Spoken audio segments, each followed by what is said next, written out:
De su vida en Toledo no se sabe absolutamente nada, aunque nació en esta ciudad, pero pasó prácticamente su vida activa en Italia. Diego Ortiz fue uno de los grandes músicos y compositores de los que podemos presumir. Hoy con Carlos Martínez Gil conocemos más a fondo al personaje que da nombre a la Escuela Municipal de Música.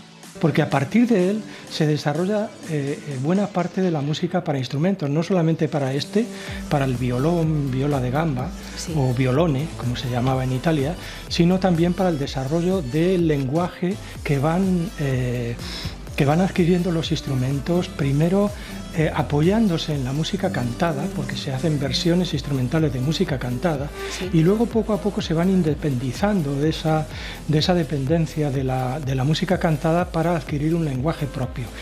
Una visita cultural y artística a la iglesia de los jesuitas, pero también catequética. Es la propuesta que se desarrolla estos días de julio gracias a la colaboración entre la Archidiócesis de Toledo y la Asociación Cultural Nartex, que ha desarrollado este proyecto en lugares como Burgos, la Catedral de Burdeos o San Marcos en Venecia. Se le ofrece una explicación no solo desde el punto de vista artístico, sino que el arte se utiliza como soporte evangélico, puesto que de alguna manera se explican los monumentos desde un punto de vista teológico. Pintadas, corazones grabados a punta de navaja en las murallas, candados en las barandillas del Miradero o en Pozo Amargo. Son algunas de las muestras de vandalismo que probablemente nos cueste identificar y que además en algunas redes sociales no tienen reproche, pero se trata de atentados contra el patrimonio. Existen sanciones económicas y hablan poco del respeto a una ciudad como Toledo, patrimonio de la humanidad. Atajar cuanto antes todos aquellos problemas que pueden ocasionar daños en el patrimonio y hacer de nuestra ciudad pues un poquito menos atractiva, ya que el daño visual que ocasionan es importante. 11 personas se quitan la vida al día en nuestro país, una cada 2 días en Castilla-La Mancha. Una preocupante realidad que habitualmente pasa desapercibida, porque sigue dando miedo hablar del suicidio y porque es necesario implementar más medidas. Enrique Galindo y Francisco José Celada han publicado Dejar de sufrir o dejar de vivir, la dualidad del suicidio. Realmente la gente no quiere matarse, la gente no quiere morir, la gente lo que no quiere es sufrir. Entonces, cuando tiene alta desesperanza, alto sufrimiento psíquico, no ve salida a un problema o a varios o a muchos factores que se juntan, factores de riesgo, y eso es lo que le hace en un momento dado tomar una decisión en el que la muerte es menos sufrimiento o menos dolor que seguir viviendo en esa situación. Pero si pudiéramos desmontar o ayudar o implementar ayudas alrededor de esa situación, sí, pues a lo mejor la persona abandonaría esa idea de morir. Abrieron sus puertas en Nuncio Viejo hace poco más de un año y se marcaron un objetivo: que su colección de joyas contase con piezas damasquinadas. La tarea no ha sido fácil, pero se han rodeado de maestros toledanos para demostrar que este arte tan nuestro no conoce límites cuando detrás se encuentra el talento y la creatividad. Así empieza hoy Zoom, no se vayan.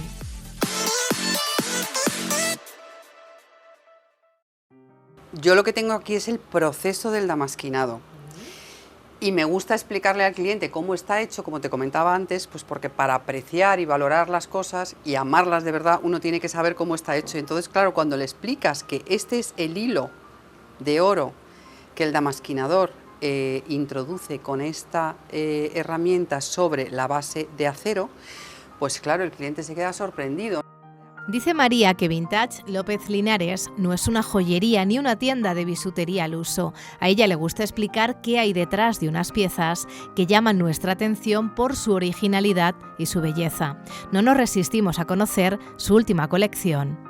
Esta es la primera pieza que yo diseñé para la colección y aquí fue donde me encontré el gran problema, encontrar a alguien que me cortara la chapa con la forma del sol y de la luna. Reconoce que no ha sido fácil, pero el resultado ha merecido la pena. Una colección de joyas damasquinadas, una labor artesanal que lleva el nombre de Toledo más allá de nuestras fronteras. Yo quería hacer piezas un poco diferentes, o sea, quería darle una vuelta al damasquinado y crear piezas a lo mejor pues un poco más artísticas y sobre todo piezas que estuvieran un poco inspiradas en la joyería antigua. Ya sabes que nuestra especialidad es reproducir joyas antiguas, entonces quería irme más allá, quería irme al siglo XIX, al siglo XVIII y recuperar todos esos diseños de damasquinado antiguos. El damasquinado está realizado en unas chapas que normalmente las venden en tamaños estándar, y como yo quería hacer diseños un poco diferentes, pues me costó mucho trabajo encontrar esa persona que fuera capaz de cortarme, seguetearme las chapas de acero para poderlas damasquinar con diferentes formas. Y a los damasquinadores con los que trabaja, todos toledanos, les ha encantado esa libertad absoluta para realizar las piezas, para dar rienda suelta a su creatividad, que junto a la inspiración de María y su hija, encargadas de los diseños, da como resultado piezas así de sorprendentes. Una sortija con una serpiente, con el lomo damasquinado, o este homenaje a Toledo con un clementino sobre uno de sus anillos. Reconoce sentirse fascinada por este arte y asombrada a su vez de que la ciudad no cuente con un museo dedicado al mismo. Un lugar en el que se pudieran exponer piezas de los grandes maestros damasquinadores que han pasado, o sea, que han vivido y que han trabajado aquí en Toledo.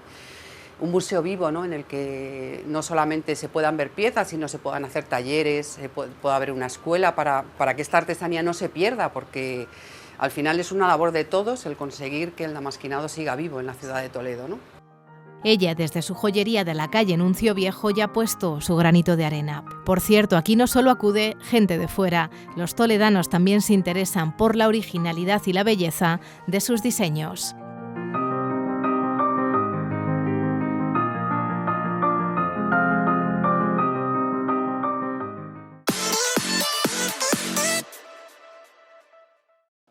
Tras estos años marcados por la secuela de la pandemia, la Asociación Cultural Nartex, a petición de la Delegación Diocesana de Fe y Cultura, vuelve a organizar uno de sus proyectos internacionales en la ciudad de Toledo.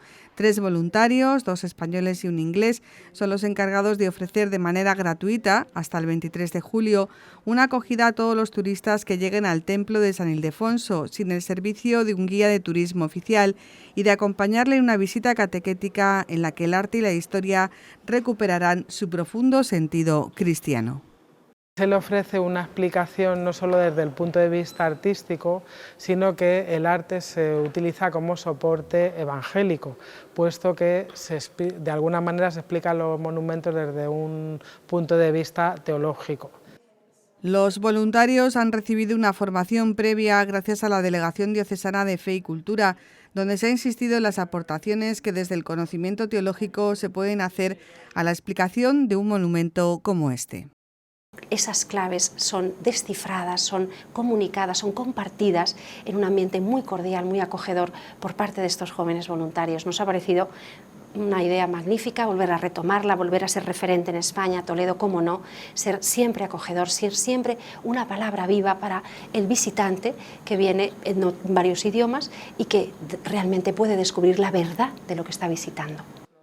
Nartex es una asociación cultural que promueve distintas iniciativas que tratan de favorecer una mejor comprensión del patrimonio de la Iglesia y que puedan transmitir toda su carga histórica, artística y espiritual. Una explicación más teológica, por así decirlo, una explicación más evangélica, ¿no?, más tirando de lo que es el propio evangelio, ¿no?, para hacer llegar a la gente ese significado que hay detrás de las obras de arte y de las construcciones y la arquitectura en general.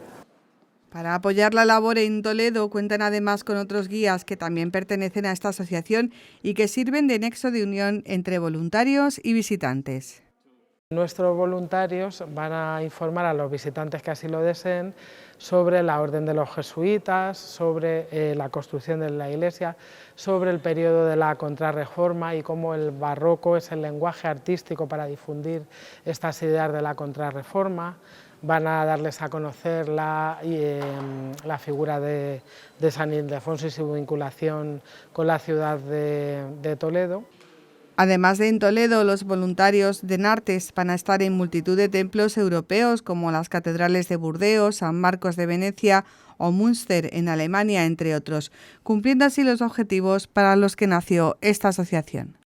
Me pareció una propuesta bastante interesante, ya que hay mucha gente que tiene desconocimiento, ¿no?, sobre la Iglesia, sobre el arte. Entonces me pareció una muy buena manera, ¿no?, de empezar a evangelizar a la gente, de hacer que la gente también se pueda acercar a la Iglesia, pueda tener ese contacto con la Iglesia que tantas veces desconoce, ¿no? La visita guiada se ofrece en inglés y castellano, también en alemán. Es gratuita y estará disponible hasta el próximo 23 de julio.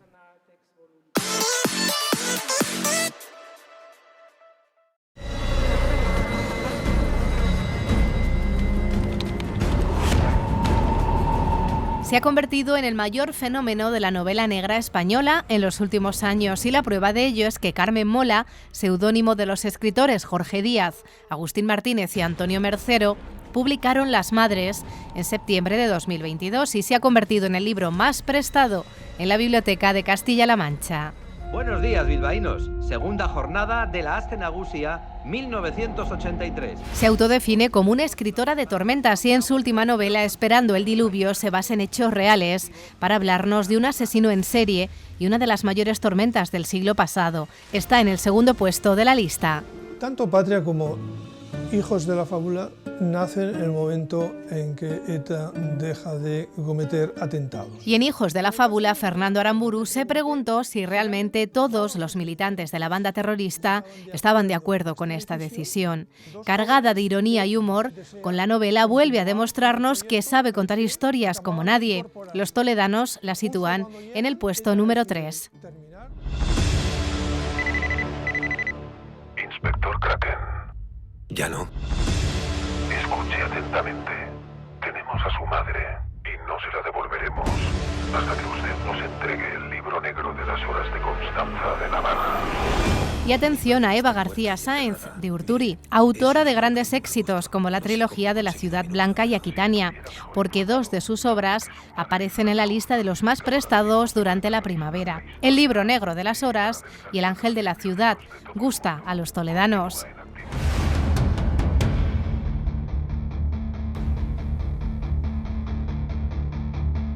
Dice Juan Gómez Jurado que después del éxito de la trilogía Reina Roja, solo había una forma de dar las gracias a sus lectores: intentar escribir una novela todavía mejor. El resultado, todo arde.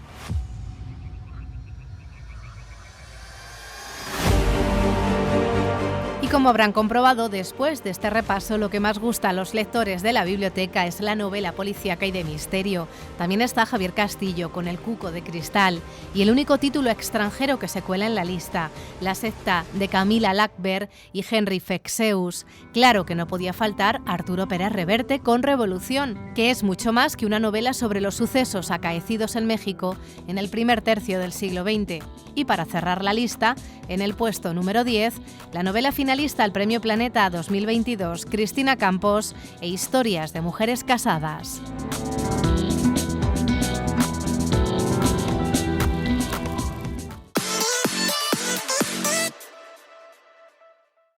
No es Toledo, es en el Coliseo romano, pero la actitud se podría reproducir perfectamente en la ciudad. Pintadas, nombres grabados a punta de navaja, candados por doquier.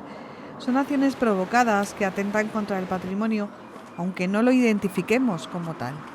Un acto muy bucólico que nos recuerda a una determinada película, pero trae como consecuencia que, por ejemplo, el lugar donde puedan estar emplazados se pueda romper. Y si, por ejemplo, hablamos de la zona del Miradero, que sí que tiene muchísimos candados en la valla, conlleva el riesgo de que una persona se pueda caer también, ¿no? El caso de los candados es particularmente preocupante en un punto de la ciudad, la barandilla del Miradero, que acumula miles de candados y que ya se ve en otras localizaciones como en el Puente de Alcántara, en el Mirador del Valle o en el Pozo Amargo. En enero de este año, Izquierda Unida solicitó a la Junta de Gobierno que se retirasen. También diferentes voces de la ciudad se han alzado contra esta moda, que tiene un doble peligro: el atentado visual contra la imagen de la ciudad y el peligro de que la barandilla se venga abajo. El actual equipo de gobierno advierte de que existe un régimen sancionador y que más allá de esto está la responsabilidad de todos de conservar la imagen de la ciudad. Atajar cuanto antes todos aquellos problemas que pueden ocasionar daños en el patrimonio y hacer de nuestra ciudad pues un poquito menos atractiva, ya que el daño visual que ocasionan es importante, ¿no?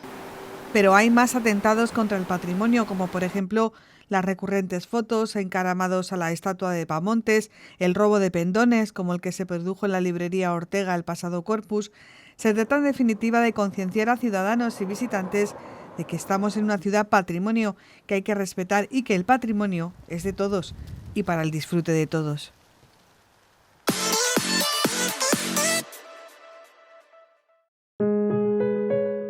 ¿Qué está pasando en esta sociedad en la que cada año 4.000 personas se quitan la vida? Son 11 al día y en nuestra región 1 cada 2 días. Las estadísticas gritan sobre un tema que tradicionalmente se ha considerado tabú. Realmente la gente no quiere matarse, la gente no quiere morir, la gente lo que no quiere es sufrir. Entonces, cuando tiene alta desesperanza, alto sufrimiento psíquico, no ve salida a un problema o a varios o a muchos factores que se juntan, factores de riesgo, y eso es lo que le hace en un momento dado tomar una decisión en el que la muerte es menos sufrimiento o menos dolor que seguir viviendo en esa situación. Pero si pudiéramos desmontar o ayudar o implementar ayudas alrededor de esa situación, pues a lo mejor la persona abandonaría esa idea de morir. Y para ello los medios de comunicación son fundamentales. Dar a conocer esta realidad es imprescindible, pero no siempre se trata desde el respeto y siguiendo los parámetros correctos. Por desgracia, se pasa del silencio total para no incitar al sensacionalismo más atroz y sobre todo con una persona famosa. Y luego encima, aparte de eso, que es una cosa que siempre recomendamos los medios de comunicación, aprovechar para decir recursos. Es decir, de esto se sale, consulta con tu médico, puedes llamar al teléfono Esperanza, puedes llamar al 024, que es nacional, existe ahora mismo, el 102 está para ayudarte. Porque hablar salva vidas y al contrario, el silencio mata. De una sociedad en la que se pensaba que era mejor ocultarlo para no incitar a ello, a todo lo contrario, cuando se habla se alivia el sufrimiento y al entrar dentro de la normalidad es posible abordarlo. El suicidio no lo podemos predecir, no tenemos el don de la adivinación, no lo podemos predecir, pero se puede prevenir. Sí. Porque viendo la balanza, cuáles factores hay de protección y cuáles son factores de riesgo, podemos ver el riesgo si es alto, medio, bajo y podemos detectar cuando hay señales, como para actuar y no mirar para otro lado. Enrique Galindo y Francisco José Celada han publicado Dejar de sufrir o dejar de vivir, la dualidad del suicidio, un manual que en 10 capítulos aborda el problema de la forma más global posible, sin olvidar el suicidio en jóvenes y adolescentes, y sin olvidar a los que quedan, familiares y allegados, también desde los tópicos que siempre lo han rodeado. El que se suicida es valiente o es cobarde. O es un egoísta, ¿no? Eso lo habrás oído muchas veces. Es un egoísta porque deja atrás a la familia. No, es una persona con alto sufrimiento psíquico que no ve salida, que tiene desesperanza y en un momento dado quiere dejar de sufrir y busca la muerte como salida de ese sufrimiento. Sí. El que lo dice no lo hace. El que lo dice no lo hace. No, el que lo dice te está transmitiendo un problema, está pidiendo ayuda a gritos. Los dos autores forman parte del Grupo Regional de Prevención del Suicidio e imparten cursos para profesionales.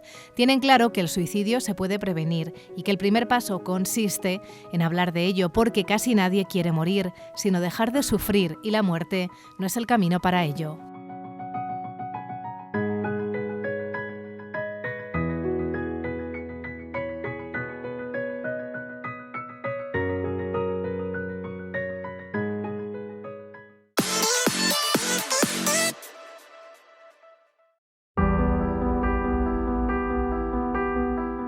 Hoy les proponemos una visita a Orgaz, o mejor dicho, a su historia, la del día a día de esta villa, de sus gentes, ese devenir fundamental para entender cómo somos y cómo fuimos. Y para ello, el mejor guardián de esos tesoros en forma de documentos, el Archivo Histórico Provincial, no es la primera vez que nos lleva a esta localidad.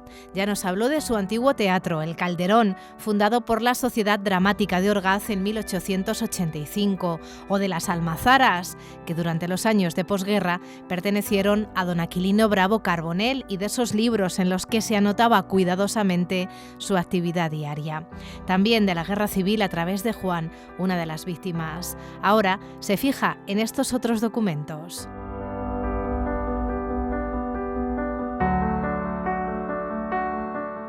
Ocupan un total de 23 cajas y están fechados entre 1821 y 1965. Fueron encontrados en un solar en 1993 por el Grupo Arqueológico y de Costumbres Populares Villa de Orgaz. El Archivo Histórico Provincial que los custodia se fija en esto: una comunicación de las autoridades militares de 1939 autorizando a recoger el cadáver de un familiar ajusticiado para que se entierre sin pompa ni exhibición. O en el documento más antiguo, un grupo de cuentas relacionadas con la construcción de la cárcel del Partido Judicial de 1821. Aquí está el recibo del carpintero que colocó puertas, cerraduras y vigas y cobró algo más de 1.300 reales. Pero el documento más llamativo es el enorme padrón municipal de 1955, de un volumen y peso bastante considerable. A finales del siglo XIX ya habían llegado hasta Orgaz algunos elementos de la modernidad. En 1893, 2 carruajes de lujo, uno propiedad de Andrés Salgado, quien manifiesta utilizarlo para visitar a los enfermos de Arisgotas y como médico forense.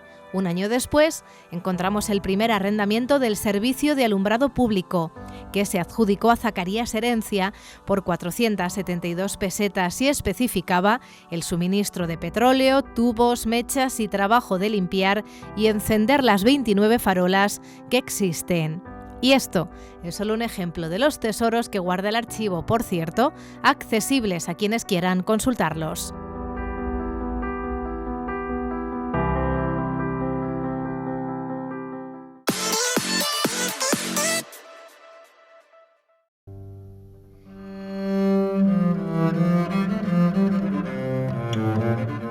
Lo vemos retratado así de perfil en su Tratado de Glosas, año 1553, dentro de una orla con barba y pelo rizado. Dice en la portada: el primo libro de Diego Ortiz Toledano. No cabe ninguna duda, nació en Toledo, aunque de su vida aquí no sepamos absolutamente nada. Pasó toda su vida activa como músico profesional en Italia, fundamentalmente en Nápoles, y fue maestro de capilla del virrey de Nápoles. Sí. Y esto estamos hablando de mediados del siglo XVI, y la mayoría de los datos que se saben de él es a través de las 2 publicaciones que hizo. Una de ellas, la más famosa, el Tratado de Glosas de 1553, y también un libro de música religiosa menos conocido. Injusto, sin duda, que el personaje que da nombre a nuestra Escuela Municipal de Música sea tan poco conocido por los toledanos. Carlos Martínez Gil, apasionado como él a la viola de gamba, insiste en su importancia. Sentó la base del desarrollo de la música instrumental del Renacimiento. Porque a partir de él se desarrolla buena parte de la música para instrumentos, no solamente para el violón, viola de gamba, sí, o violone, como se llamaba en Italia, sino también para el desarrollo del lenguaje que van adquiriendo los instrumentos, primero apoyándose en la música cantada, porque se hacen versiones instrumentales de música cantada, sí, y luego poco a poco se van independizando de esa dependencia de la música cantada para adquirir un lenguaje propio. Contribuiría así a que los instrumentos volaran por sí mismos al margen de las voces. Su sucesor al frente de la Capilla Real Napolitana en 1570 fue Francisco Martínez de Loscos, por lo que se da como seguro su fallecimiento aquel año. Después de escuchar a Carlos Martínez Gil, sabemos un poco más sobre este toledano que fue uno de los máximos representantes de la música instrumental española del Renacimiento.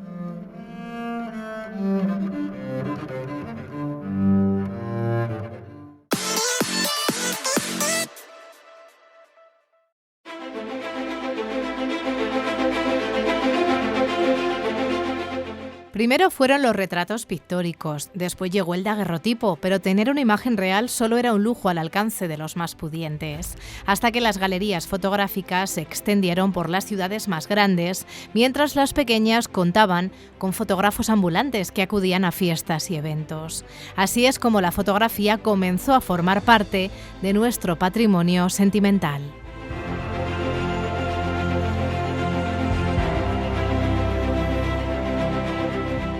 ¿Cuántos retratos como estos guardaban nuestros mayores en cajas de cartón u hojalata? Colgaban de las paredes de sus casas o en el mejor de los casos han pasado de generación en generación. ¿Cuántos se han perdido? Por eso, recorrer la web del Archivo Municipal es encontrarse con tesoros, y no porque podamos contemplar las calles de Toledo, sus plazas y rincones, sobre todo porque podemos ver a los toledanos, o al menos a los que acudían aquí. Pedro Lucas Fraile instaló su estudio en la plaza de Zocodover en 1890, un local que anteriormente había pertenecido al fotógrafo Enrique Blanco. Por este gabinete, situado en una galería cubierta en el ático del edificio, pasaron los personajes más representativos de la ciudad, pero también todo aquel que quiso contar con un retrato. Niños con sus juguetes, acompañados de sus hermanos, vestidos de militar o de primera comunión, mujeres ataviadas con sus mejores galas, hombres, parejas, familias, incluso las autoridades de aquellos años, Antonio Cánovas del Castillo, los reyes de Portugal y España en su visita a Toledo, la infanta Isabel de Borbón, la Chata. 186 fotografías realizadas por los hermanos Pedro y Emiliano Lucas Fraile y por Daniel Lucas Garijo, hijo del primero. Fueron realizadas entre 1888 y 1964 y proceden de la colección Alba. Son solo un pequeño ejemplo de las muchas que debieron realizar estos fotógrafos y se parecerán a aquellas que ustedes guardan con todo mimo en sus álbumes familiares.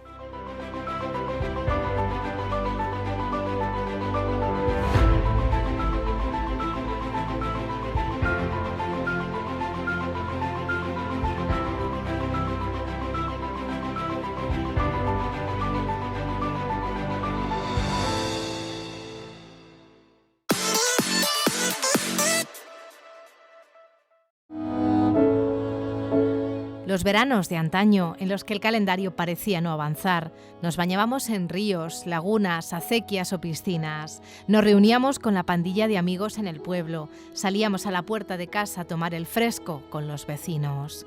Hoy que el calor ha vuelto con fuerza, superando los 40 grados y los meteorólogos advirtiéndonos de que es la primera ola de este verano, que será intenso en esto de las altas temperaturas, hemos querido recordar esos álbumes familiares en blanco y negro, en los que no parecía que estuviésemos tan pendientes del termómetro. Fotografías como estas, que recoge el Portal de Cultura de Castilla-La Mancha. Una tarde de pesca, en 1928. Un baño en las lagunas de Villafranca, de esta familia de la villa de Don Fadrique, en 1962. Las cañas con los amigos en los años 50. Lo refrescante que puede ser beber del botijo o comer una raja de melón. O los puestos callejeros, escena habitual en nuestros pueblos durante los meses de verano. Entonces, a los niños se les bañaba en un caldero en el patio de casa. Se montaba en bici o en burro. Y se bailaba en la plaza del pueblo.